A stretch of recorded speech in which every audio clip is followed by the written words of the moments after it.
আরিশের বার্থডেতে আমরা কি কি গিফট পেয়েছি সবকিছু নিয়ে থাকছে আজকের ব্লগ। তো হ্যালো এভরিওয়ান, কি অবস্থা সবার? Welcome to my page Tisha's blog. তো আপনারা আমার আগের ভিডিওগুলোতে দেখেছেন যে আরিশের বার্থডে হয়েছিল, আর আরিশের বার্থডেতে আমরা অনেক গিফট পেয়েছি। তো এই তো এখন যে পুতুলটা দেখছেন এটা দিয়েছিল আমার জেঠি শাশুড়ি মা, মানে আরিশের ঠাম্মি। আর এই দুইটা হচ্ছে শোপিস, একটার মধ্যে লাইট জ্বলে, আর এই দুইটাই দিয়েছিল একটা দিদি। তো এরপরে পেয়েছিলাম একটা রান্নাবাটির খেলনার সেট, যেটার মধ্যে অনেক কিছু ছিল। এই রান্নাবাটি খেলনার সেটের মধ্যে ছিল একটা গ্যাস সিলিন্ডার, গ্যাসের চুলা, থালা বাটি, আরো অনেক কিছু। আর এটা দেখে আমি আমার ছোটবেলার কথা মনে করছিলাম। ছোটবেলায় এসব জিনিস দিয়ে আমার রান্নাবাটি খেলতে খুবই ভালো লাগতো, আর তখন কোনো মেলায় গেলে আমি খুঁজে খুঁজে এই রান্নাবাটির সেটটাই নিতাম, আর বাসায় এসে একটা ওড়না পেঁচিয়ে বসে যে এই রান্নাবাটির সেট গুলা নিয়ে খেলতাম। হয়তো শুধু আমি না, প্রত্যেকটা মেয়েরই ছোটবেলা ঠিক এমনই কেটেছে। এখন যখন এই বাচ্চাদের খেলনাগুলো দেখি ছোটবেলার কথা খুবই মনে পড়ে। তাই তো এখন কথা বলতে বলতে আর একটা গিফট ওপেন করছি, আর এই গিফটটা হচ্ছে একটা ফটো ফ্রেম। আর এই ফটো ফ্রেমটা দেখে আমার খুবই ভালো ছিল, খুবই সিম্পল আর খুবই এলিগেন্ট ছিল। ভাবছি এই ফটো ফ্রেমের মধ্যে আরিশের একটা ছবি রাখবো। তো এরপর এখন যে গাড়িটা দেখছেন এটা একটা স্প্রিং এর গাড়ি,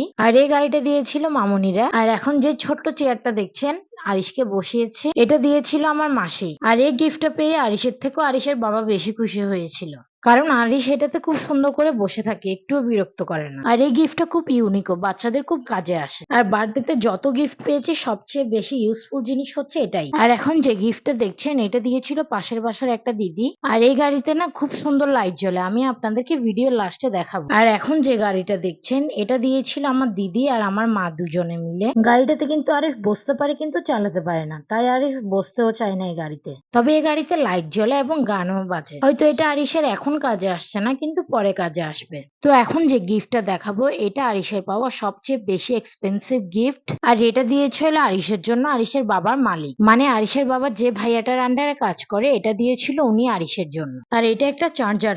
এখন যেহেতু সচরাচর খুবই কারেন্ট যায়, তাই এই ফ্যানটা ইউজ করা হয়ও খুব বেশি, তাই সামারের জন্য এই গিফটটা খুবই বেস্ট একটা গিফট আমি মনে করি। আর ভাইয়াটা খুব ভালো, সব সময় আরিশের বাবার থেকে আমার আর আরিশের খোঁজ খবর রাখে। তো এরপর পেয়েছিলাম এই স্যুপ বোল সেটটা, যেটা দিয়েছিল আমার ছোট কাকি শাশুড়ি মা। এরপর পেয়েছিলাম ব্যান্টানের এই টেন সেটটা, যেটা দিয়েছিল আমার ছোট মা, মানে আমার কাকা আর কাকিমা। তো এই তো এই সবকিছু জিনিসই পেয়েছিলাম আমরা আরিশের বার্থডেতে, আর আরিশ তো এগুলা পেয়ে খুবই খুশি। প্রত্যেকটা খেলনাই খুবই সুন্দর ছিল, আমার আরিশের বাবার আর আরিশের সবারই খুব পছন্দ হয়েছিল প্রত্যেকটা খেলনা। এখানে প্রায় অনেক খেলনার মধ্যে গান বাজে এবং লাইট জ্বলে। আর আরিশকে যখন প্রত্যেকটা খেলনায় বের করে দিয়েছি খেলার জন্য, সে তো এগুলো দেখে পুরাই অবাক। সে প্রথম দিকে একটু ভয় পেলেও কিন্তু পরে ঠিকই এগুলা নিয়ে খেলা করছিল, আর এক্সাইটমেন্ট নিয়ে সব খেলনাগুলো ধরছিল এবং খেলছিল। আর এই যে দেখুন ট্যান ব্যানের এই টেন সেটটা খুব সুন্দর, তাই না? কিন্তু চললে আরো সুন্দর লাগে বেশি। দাঁড়ান আমি এটা একটু লাগিয়ে নিই, তারপর দেখাবো আপনাদেরকে চললে এটা দেখতে কেমন লাগে। আর এটা লাগানোটাও খুব ইজি, এটা পার্টে পার্টে লাগিয়ে দিলে একদম খুব সুন্দরভাবে লেগে যায়।